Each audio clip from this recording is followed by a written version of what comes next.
Good morning, students. This is Sanchit Kalra, your science teacher, and today we are going to continue our chapter Chemical Effects of Electric Current. In the previous session, we have discussed about chemical effect of electric current, its properties or the effect shown by it. And now today we'll discuss about some applications of chemical effect of electric current. This would be our last lecture of this chapter. So we'll wrap up this chapter in this session only. So let's start with electroplating, the first application of chemical effect of electric current. So in the previous lecture, we have also discussed what is electroplating as well. In today's lecture as well, we'll start by a brief introduction of electroplating, and then we'll continue the process of electroplating. So what basically is electroplating? We have discussed with the one of the example, like हमने एक example किया था जिसमें हमने बताया था आपको कि प्लेटिंग क्या होता है.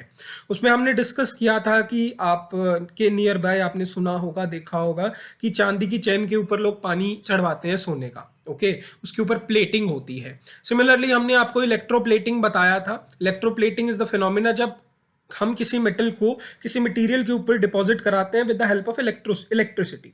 अगर इस हम वर्ड को ब्रेक करें, electroplating, then electro mean electricity and plating means layering something on some other material, and electroplating combined word means layering something on any other material with the help of electricity, and that process is known as electroplating. So electroplating is basically a process in which layer of metal is deposited on another material with the help of electricity, and different metals are used for electroplating, like nickel, copper, gold, silver, like we have discussed gold and silver in one of examples today. Then electroplating is, as we know, electroplating is very useful phenomena that we can cover or layer any metal on any material. So it is a very desirable technique for industrial purposes as well. So electroplating is used in many industries for depositing a layer of metal with desired characteristics on another material. Okay, आपने घरों पे जो पानी के नल लगे होते हैं उनके अंदर भी जो सपोज करो आपके घर पे कोई नल लगा हुआ है स्टेनलेस स्टील का, उसके ऊपर भी या ब्रास का, उसके ऊपर कॉपर की लेयरिंग करी होती है. So this is another example of electroplating. Okay, now moving to the process of electroplating. So let's try to understand what is the process of electroplating. So how we can perform this process of electroplating, how we can electroplate something. Okay, so here I have tried to mention some of the important steps, so we'll read that और हम उसको discuss करेंगे. तो first is electrodes and electrolyte. Electrodes कौन कौन से, like anode and cathode, and electrolytes is the material जिसको break होना है आयंस में, पॉजिटिव एंड नेगेटिव में. तो electrodes and electrolytes must be chosen so that metal can deposit over a material. तो हम इलेक्ट्रोड को ऐसा चूज करना है और इलेक्ट्रोलाइट को ऐसा चूज करना है कि हम मेटल को क्या कर सकें, डिपॉजिट कर सकें एक मटेरियल के ऊपर. सपोज करो हमने एक कॉपर का मटेरियल लिया, कॉपर को हमने किसी मटेरियल के ऊपर लेयर करवाना है. ओके, तो हमें एक इलेक्ट्रोड कॉपर का लेना होगा, दूसरा वो लेना होगा जिसके ऊपर हमको डिपॉजिट कराना है, और इलेक्ट्रोलाइट भी हमने ऐसा ही लेना होगा जो मेटल हमने क्या करवाना है, डिपॉजिट. तो अगर हमने कॉपर डिपॉजिट कराना है तो हमें कोई ना कोई ऐसा इलेक्ट्रोलाइट लेना होगा जो ब्रेक डाउन करके एक आयन कॉपर की दे. तो इस केस में अगर हमने कॉपर को डिपॉजिट कराना है किसी मटेरियल के ऊपर, तो हम कौन सा मटेरियल यूज करेंगे, हम इलेक्ट्रोलाइट की जगह यूज करेंगे कॉपर सल्फेट को. As a electrolyte we will use copper sulphate.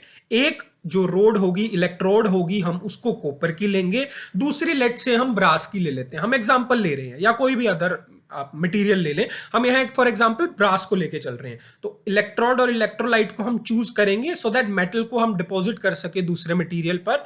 अब हमने सबसे पहले ये इंश्योर करना है कि इलेक्ट्रोड जो होंगे वो क्लीन होंगे, बिकॉज अगर वो क्लीन नहीं होंगे तो क्या होगा, अगर इलेक्ट्रोड क्लीन नहीं होंगे तो क्या होगा, this is your question. Okay, you will study about this, और आप मुझे इसका आंसर बताएंगे. अगर इलेक्ट्रोड क्लीन नहीं होंगे तो व्हाट विल हैपन. तो next line is the electrode used are made up of different materials.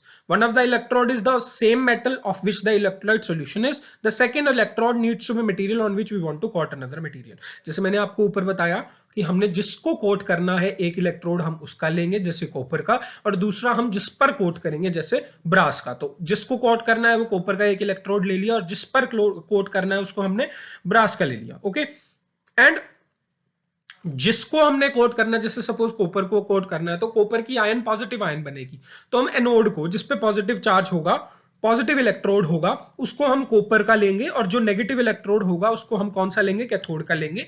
इसका रीजन समझते हैं। देखो, अगर हम कॉपर सल्फेट को ब्रेक डाउन करवाएंगे ना आयंस में, तो वो ब्रेक डाउन होगा कॉपर पॉजिटिव Cu2 पॉजिटिव और SO4 2 नेगेटिव में। ओके, तो वो CuSO4 बनेगा। कॉपर सल्फेट को जब हम ब्रेक डाउन करते हैं, इलेक्ट्रोलाइसिस होगा, इलेक्ट्रोलाइट टूटेगा, तो वो Cu2 positive plus SO4 2 negative में टूटेगा। अब Cu2 पॉजिटिव है, पॉजिटिव चार्ज है, किसके पास जाएगा, नेगेटिव चार्ज वाले के पास जाएगा ना। अगर हम नेगेटिव वाले इलेक्ट्रोड पे कोई और ले लेते हैं, अगर हम कॉपर की जगह किसी और मटेरियल को ले लेते हैं जो एनोड की तरह, और कैथोड में हम कॉपर को ले लेते हैं, सपोज करो, एक हो नहीं सकता ऐसा, but we are just imagining, तो क्या होगा, कॉपर उस पे नेगेटिव चार्ज की तरफ जा ही नहीं पाएगा, और अगर जाएगा नहीं तो इलेक्ट्रोप्लेटिंग होगी कैसे। तो बेसिकली अगर हमको इलेक्ट्रोप्लेटिंग करनी है तो हमें उस मटेरियल पे करनी है ना जिसके ऊपर हमने करनी है। तो अगर कॉपर पॉजिटिव चार्ज है तो वो नेगेटिव की तरफ जाएगा, तो हमें नेगेटिव वाली साइड में, मतलब कैथोड वाली साइड पे वो वाला इलेक्ट्रोड लेना पड़ेगा, ब्रास का लेना पड़ेगा, ताकि उसके ऊपर कॉपर की लेयर चढ़ सके। आई होप यू अंडरस्टूड कि हम एनोड मतलब पॉजिटिव इलेक्ट्रोड को कॉपर का क्यों ले रहे हैं, और कैथोड मतलब नेगेटिव इलेक्ट्रोड को हम ब्रास का क्यों ले रहे हैं, ताकि ब्रास के ऊपर लेयरिंग की जा सके, प्लेटिंग हो सके। ठीक है, अब हमें क्या पता है इलेक्ट्रोलाइसिस कब होगा, जब इलेक्ट्रिसिटी किसी मटेरियल में से पास करेगी, इलेक्ट्रोलाइट में से पास करेगी, इलेक्ट्रोलाइट ब्रेक डाउन होगा, इलेक्ट्रोलाइट अगर ब्रेक डाउन होगा तो वो आयंस में डिसोसिएट होगा, पॉजिटिव और नेगेटिव में। तो जो पॉजिटिव आयन है Cu2 पॉजिटिव, वो किसकी तरफ जाएगा, ब्रास वाले इलेक्ट्रोड, नेगेटिव इलेक्ट्रोड की कैथोड की तरफ, और जब वो नेगेटिव इलेक्ट्रोड पे जाके लेयर बना लेगा, कवर कर लेगा, यही तो प्रोसेस इलेक्ट्रोप्लेटिंग का है। इलेक्ट्रिसिटी की एप्लीकेशन से आयंस जब टूटी, आयंस टूट के जो पॉजिटिव चार्ज है वो नेगेटिव के पास गया और उसके ऊपर लेयरिंग हो गई, this phenomena, this process is electroplating. I hope आपको इलेक्ट्रोप्लेटिंग का जो प्रोसेस है वो समझ में आ गया हो। दिस इज द डायग्राम, यहां से समझ लेते हैं। ये कॉपर का इलेक्ट्रोड है प्लस वाला, ये सल्फेट का ब्रास का इलेक्ट्रोड है नेगेटिव वाला। नीचे हमारे पास इलेक्ट्रोलाइट है कॉपर सल्फेट, ब्रेकडाउन हुआ इलेक्ट्रिसिटी की एप्लीकेशन से, तो कॉपर अलग सल्फेट अलग। सल्फेट पॉजिटिव चार्ज के पास आएगा क्योंकि सल्फेट आयन के ऊपर, खुद के ऊपर कौन सा चार्ज है, नेगेटिव, और कॉपर किसके पास जाएगा, ब्रास के पास जाएगा, नेगेटिव इलेक्ट्रोड कैथोड के पास जाएगा। तो ये इसके पास जाएगा तो इसके ऊपर ये लेयर बना लेगा, this process is known as electroplating. So the copper ions, they have a positive charge, get attracted by the brass electrode, while sulfur ions being negatively charged move toward the copper electrode. As a result, copper start depositing on brass electrode, जो मैंने आपको अभी समझाया। The process of electroplating take some time to complete. Obviously it will take, जब तक ions dissociate होंगे, जितना electricity का फ्लो होगा, जितना इलेक्ट्रिक करंट ज्यादा होगा उतनी जल्दी वो डिसोसिएट होंगे, जितना कम होगा उतनी कम वो डिसोसिएट होंगे। तो ये किस चीज पे डिपेंड करता है, स्ट्रेंथ ऑफ इलेक्ट्रिक करंट पे डिपेंड करता है कि इलेक्ट्रिक करंट कितना है। अगर वो वीक है इलेक्ट्रिक करंट तो it will take very much time, लेकिन अगर ज्यादा है तो वो कंपैरेटिवली बहुत कम समय में इलेक्ट्रोप्लेट कर देगा। Okay, I hope you understood the process of electroplating. Now coming to some other applications of electroplating, so here are some of the applications of electroplating, like medical equipments which are made up of nickel, which is harmful to the human body. Hence, to avoid from coming in contact with that nickel, we plate platinum over it. ठीक है, हम जो medical equipments हैं वो निकल के बने होते हैं, लेकिन निकल क्या होता है हमारी बॉडी के लिए, क्या है, हार्मफुल है। तो उसके लिए, उससे बचने के लिए हम उसके ऊपर एक लेयर चढ़ा देते हैं प्लेटिनम या गोल्ड की, ताकि वो प्लेटिनम जो है वो हमारी बॉडी के साथ डायरेक्ट कांटेक्ट में ना आए और हमारी बॉडी को हार्मफुल इफेक्ट ना करे, हार्मफुली या इल इफेक्ट ना दे। ओके, दूसरा मैंने आपको टैप्स वगैरह के बारे में प्रीवियस एग्जांपल में मैंने बता दिया। ठीक है, यहां पर भी एक एग्जांपल दिया हुआ है, many kitchen equipments, bath taps, part of cars etcetera are covered with chromium coating. Chromium is an expensive metal, hence the object are created with cheaper metal and chromium coating is provided. जैसे हमने चांदी की चैन के ऊपर gold का पानी देखा, similarly chromium is very costly, तो हम जो चीप मटेरियल है उसका चीज बना ली, चीप मटेरियल मेटल की, और उसके ऊपर क्या करा, क्रोमियम को प्लेट कर दिया by the help of electroplating. उसके बाद ज्वेलरी का एग्जांपल हमने देख ही लिया था, सिल्वर और गोल्ड की ऊपर लेयरिंग करना. और एंड ये जो लास्ट वाला एग्जांपल है टिन वाला, सो दिस इज बेसिकली जब हम जैसे कैंड प्रोडक्ट्स आपने देखे होंगे, बहुत सारे कैंड प्रोडक्ट्स लाइक जैसे हमने वाइटामिन का कंसेप्ट किया था, तो we talked about canned tomato products. And similarly आपने कैंड प्रोडक्ट्स आजकल तो जैसे कैंड कोक आती है कैंस में आपके गुलाब जामुन आते हैं. So these cans are basically made up of iron. So iron basically क्या करता है, वाटर के कंटेक्ट में आने की वजह से करोड करने लग जाता है, तो वो अल्टीमेटली क्या करता है, हमारे फूड को खराब करता है. सो उस चीज से प्रिवेंशन के लिए हम उसके ऊपर इलेक्ट्रोप्लेट कर देते हैं टिन को, ताकि टिन फूड के साथ रिएक्ट ना करे और फूड को खराब ना करे. So this is the last example of one of the applications of electroplating. Now talking about other applications of chemical effect of electric current. So previously we were talking about applications of electroplating. Electroplating एक application है chemical effect of electric current की. बाकी कुछ application है chemical effect of electric current की, उनके बारे में हम बात करते हैं. जैसे इलेक्ट्रोप्लेटिंग के बाद हम बात करते हैं extracting metals from their ores. Metals को उनकी ओर्स से एक्सट्रैक्ट करना हम इलेक्ट्रोप्लेटिंग की हेल्प से कर सकते हैं. कैसे? Let's try to understand. जो प्योर मेटल है, pure metals are extracted from metal ores with the process of electrolysis. Electricity is passed through the metal ores and they get broken down into an ionic lattice, and thus the metal is obtained separately. For example, metals like aluminium, magnesium, potassium, sodium, calcium are obtained from their ores in this way. जो metals and non metals वाला chapter था उसमें आपने separation techniques पढ़ी होंगी. उसके अंदर basically था क्या, हम ओर्स से मेटल्स को सेपरेट करते हैं. सिमिलरली इसके अंदर हम क्या कर रहे हैं, जैसे हम इलेक्ट्रोलाइसिस का हेल्प करते हैं, यूज करते हैं. जैसे इलेक्ट्रोलाइसिस मतलब इलेक्ट्रिसिटी की एप्लीकेशन से चीज को तोड़ना, ब्रेक डाउन करना. लाइसिस का मतलब ब्रेक डाउन करना, इलेक्ट्रो मतलब electricity. So with the help of electricity हम किसी चीज को लाइसिस करते हैं, तोड़ते हैं, उसको इलेक्ट्रोलाइसिस बोलते हैं. तो प्योर मेटल को हम उनके ओर से एक्सट्रैक्ट कर सकते हैं इलेक्ट्रोलाइसिस के प्रोसेस से. कैसे? इलेक्ट्रोलाइसिस में बेसिकली आप जो प्योर आपका ओर है किसी मेटल का, उसके ऊपर इलेक्ट्रिसिटी को अप्लाई करोगे तो वो ब्रेक डाउन हो जाएगा. ब्रेक डाउन होके वो प्योर मेटल सेपरेट आउट हो जाएगा उससे. सो जैसे एग्जांपल है यहाँ पर एल्यूमिनियम, मैग्नीशियम, पोटाशियम, सोडियम. सो ये कुछ एग्जांपल्स हैं जिनसे हम मतलब जो हम ऑब्टेन कर सकते हैं उनके ओर से with the help of this chemical effect of electric current या फिर electrolysis. Okay, now another application is purification of metal.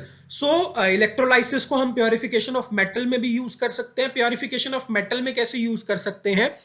देखो, हम जिस मेटल को सेपरेट आउट करना है उसकी इम्प्योरिटी से, उसको हम एक इलेक्ट्रोड की तरह ले लेते हैं यहाँ पे, ठीक है, और वो इलेक्ट्रोड हम एनोड की तरह लेते हैं. सबसे पहले वो जो इलेक्ट्रोड है with the application of electricity dissolve हो जाएगा सारा का सारा. उसमें से जो प्योर मेटल है वो उठ के कहां जाएगा, सेपरेटेड आउट हो जाएगा और हमें प्योर मेटल मिल जाएगा. Let's try to read this first. So the method of electrolysis is also used to purify a metal by separating it from the impurities.